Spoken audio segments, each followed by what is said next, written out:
क्या हालचाल, कैसे हैं आप सब। और मैं हूं अभी ग्रेटर नोएडा में और मैं जा रहा हूं दिल्ली के साइड में और ऑलमोस्ट ग्रेटर नोएडा से चलकर नोएडा दिल्ली के बॉर्डर पे जा रहा था। तो मैं सोचा एक बार गाड़ी का फ्यूल भरवा लेता हूँ। गाड़ी का फ्यूल मैं फ्यूल लेने के लिए पेट्रोल पंप पे गया तो वहाँ पे भाई पेट्रोल ख़त्म थी, नॉर्मल पेट्रोल। मैंने बोला भाई क्यों ख़त्म है, नॉर्मल पेट्रोल तो होना चाहिए आपके पास। कह रहा भाई आगे से ही नहीं आ रही है गाड़ी। जो बचा था प्रीमियम ऑयल बचा था जो 103 रुपये लीटर लेना पड़ा, वो हम लोग की मजबूरी है और ये कब तक लेनी पड़ेगी ये भी कोई भरोसा नहीं है। पेट्रोल पंप वाले ने बोला कि सर आगे से गाड़ी ही नहीं आ रही है, मैं कहाँ से दूंगा आपको। तो ये एक बहुत बड़ा इंडिकेशन है कि तेल की और गैस की क्राइसिस आ चुकी है।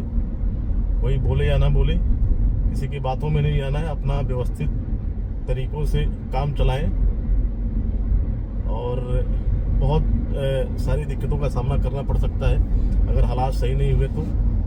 और कल आप बहुत कुछ सुने ही होंगे न्यूज़ में कि दुग्गल साहब ने ये भी बोला है कि अगर कोविड से निपट सकते हैं तो इसको भी निपट लेंगे। तो आप समझ सकते हैं कि चीज़ें कहाँ तक पहुँच चुकी हैं। और मीडिया बाजी के चक्कर में ना पड़े क्योंकि मीडिया वाले बिल्कुल फ्रॉड हैं, बिल्कुल फ्रॉड।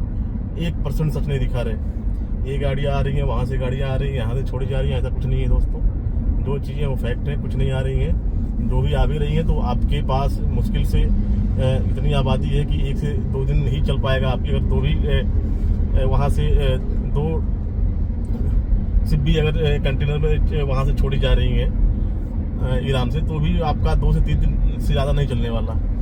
ये हालात हो चुके हैं आपके। तो बहुत ही सावधानी पूर्वक आप लोग करें और ध्यान दें इन सब चीज़ों पे। और आप लोग से यही गुजारिश है कि थोड़ा सा पेशेंस रखें। और इसी के साथ मैं एक छोटा सा बात मैं आप लोग के सामने यही रखना चाहता था। मैं सोचा एक बार रूबरू हो जाऊं क्योंकि कल कुछ वीडियोस कुछ फोटोज़ हमारे डिस्ट्रिक्ट सिद्धार्थनगर से ही आए कि रात में और दिन में हर पेट्रोल पंप पे जाम लगे पड़े हुए थे। तो और सही बात है, आज के टाइम में तेल मिल भी नहीं पा रहा है सिद्धार्थनगर में या पूर्वांचल के बहुत सारे जिलों में नहीं मिल पा रहा होगा। बहुत जाम चल रहे हैं। किसी को मुश्किल से अगर मिल जा रहा है तो मिल जा रहा है, नहीं तो आए उस पर मैं 24 घंटे देख रहा हूँ कि हर पेट्रोल पंप पे ट्रैफिक लगी पड़ी हुई है। तो ये हालात धीरे धीरे यहाँ तक भी चल के आएंगे। उम्मीद है कि ना चले, चीज़ें सही हो जाएं, बट हमको नहीं लग रहा कि सही होंगी चीज़ें। जो अभी ताज़ा हालात चल रहे हैं उनसे कुछ नहीं निकलने वाला क्योंकि ईरान मानेगा नहीं और युद्ध बंद होने वाला नहीं है। तो अभी कोई रिजल्ट आएगा नहीं, तो इसकी वजह से दिक्कतें होनी ही होनी है। तो आप लोग से यही रिक्वेस्ट है कि थोड़ा सा सावधानी रखें इन सब चीज़ों पे और बेफजूली खर्चा कम करने की कोशिश करें। ज़्यादा से ज़्यादा पैदल चलें, वॉक करें, या फिर अगर नियरेस्ट कहीं जाना है तो अपने साधन से ना चल के अपने पैदल वॉक करते हुए निकल जाए ताकि कुछ बच सकेगा तो आपके इमरजेंसी में भी काम आ जाएगा। दूसरी सबसे बड़ी चीज़, नोएडा या एनसीआर में जो मैं देख रहा हूँ जितनी भी फैक्ट्रियाँ हैं मोस्टली जो छोटे उद्योग हैं वो बंद हो चुके हैं जो गैस के ऊपर निर्भर रहते थे। दूसरी सबसे बड़ी चीज़, यहाँ के लेबर 60% कट चुके हैं, 60% निकल गए हैं घर। रीज़न उसके पीछे है कि ये 500-600 रुपये की दिहाड़ी करते हैं पर डे। और गैस का जो है, गैस अगर मिल भी रहा है तो 700 रुपये किलो, 600 रुपये किलो। एक इंसान 4 फैमिली को लेके 1 किलो गैस के सारे कैसे रह सकता है, आप ही बताएं। तो बहुत सारी दिक्कतों का सामना करना पड़ा। इसकी वजह से जो मैन्युफैक्चरिंग यूनिट है वो भी डाउन चल रहे हैं कि मटेरियल जो सामने से मांगा जा रहा है वो मटेरियल भी नहीं मिल पा रहे हैं। कोई कैसे बना के दे पाएगा मटेरियल को जब मैन पावर ही नहीं होंगे। तो बिना मैन पावर की कोई फैक्ट्री चल नहीं पाएगी। और अगर ये नहीं चल पाएगी तो कॉर्पोरेट का क्या काम। भाई साहब, मैन्युफैक्चरिंग के ही सारे ट्रेडर भी चलते हैं और कॉर्पोरेट भी चलते हैं। तो अगर मैन्युफैक्चरर ही डाउन हो जाएंगे तो सारे के सारे कोलैप्स कर जाएंगे।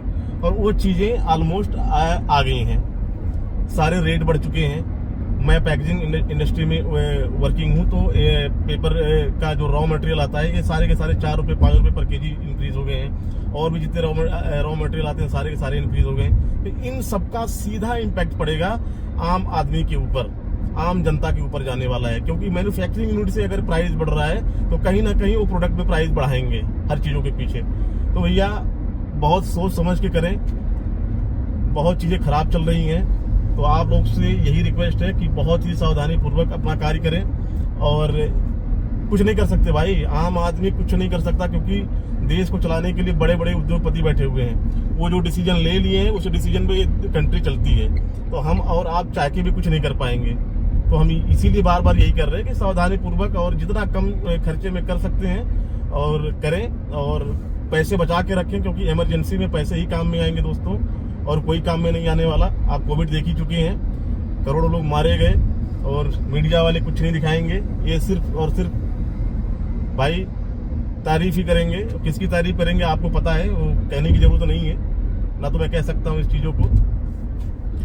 तो आप लोग समझदार हैं और किसी के बहकावे में ना आए, जो सत्य है वही सत्य है, ना कोई पार्टी खाना देगा भैया, ना तो कोई सरकार खाना देगी, ठीक है ना। जो अपने पास रहेगा वहीं से मिलना है आपको, कोई पूछेगा नहीं। अभी एक महामारी आप लोग देख चुके हैं, तो ये सेकंड भी इसी की तरह है। तो आप लोग थोड़ा सा जागरूक बने और इन सब चीज़ों को देखें। धन्यवाद। अगर शेयर कर सकते हैं वीडियो, अच्छा लगे तो जरूर शेयर करिएगा, लाइक करिएगा, कमेंट करिएगा। धन्यवाद।